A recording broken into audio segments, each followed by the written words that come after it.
Alors mon activité, c'est une activité de packaging éditorial.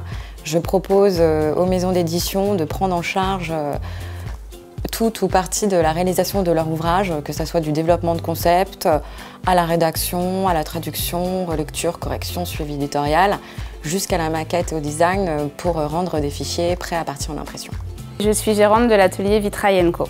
Alors, je fais tout ce qui est restauration et création de vitraux, en fait. Tout ce qui est restauration, on a l'habitude, tout ce qui est église et monuments religieux ou autres. Et tout ce qui est création dans le design et contemporain en décoration d'intérieur. On vient, par exemple, pour donner une idée, habiller des verrières d'intérieur qui sont très tendance en ce moment. Donc, on vient ajouter le vitrail qui va faire un peu œuvre d'art dans l'intérieur. On pose des filets de sécurité sur des chantiers, soit en rénovation, soit des chantiers neufs. Donc, on fait une protection sécurité collective, individuelle aussi. Et ces gars existent. On fait un vrai métier pénible. Ils se lèvent à 4 h du matin, pas tous les jours, hein, mais le lundi, ils partent en déplacement. Ils posent des filets à 10, 15, 20 ou 30 mètres de haut, peu importe. Et donc, j'ai absolument besoin de dire que l'essence du métier même est qu'on sauve la vie des gens chaque jour et chaque seconde.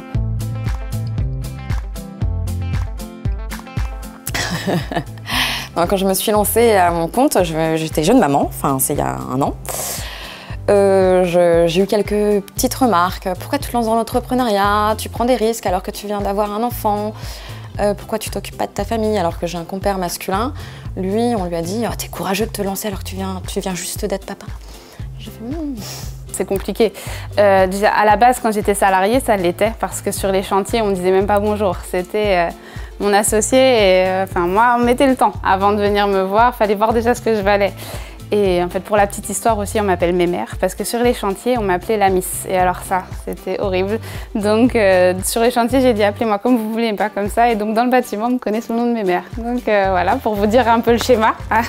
Et en fait, depuis que je suis gérante de l'entreprise, c'est compliqué encore. On me prend pour l'apprenti ou pour la stagiaire. Encore il y a très peu de temps, on a dit à mon associé que j'étais sa secrétaire. Donc voilà, ça c'est pas inné quoi. C'est un peu compliqué, encore plus dans le bâtiment, je pense. Donc on se bat, mais on va y arriver. Ça va au-delà, parce qu'il faut vraiment t'imposer en plus et arriver à percer dans un monde où, déjà moi, en ce qui me concerne, qui est que d'hommes, lorsqu'ils croisent mon mari dans les stations, parce qu'ils se connaissent tous, hein, ah Alex, c'est bien, t'as réussi. Bah, oui, il a réussi à continuer de faire son job. Mais moi, ah bah non, elle, on n'en parle pas. Et ça me fait mal au cœur. J'aimerais me servir de ce qui va sortir de tout ça pour qu'ils comprennent que Alex, c'est un excellent ouvrier. C'est un des meilleurs poseurs de filets que je connais. Mais sans moi, l'entreprise n'existerait pas. Je dirais que je suis une femme qui me suis lancée seule dans l'entrepreneuriat, sans associé pour le moment. Et que je participe au développement de l'imagination des enfants et que je leur donne le goût de la lecture. Alors si vous voulez que vos chères têtes blondes aiment lire, votez pour moi. Si vous êtes sensible à une femme qui se bat dans un milieu d'hommes, donc votez pour moi.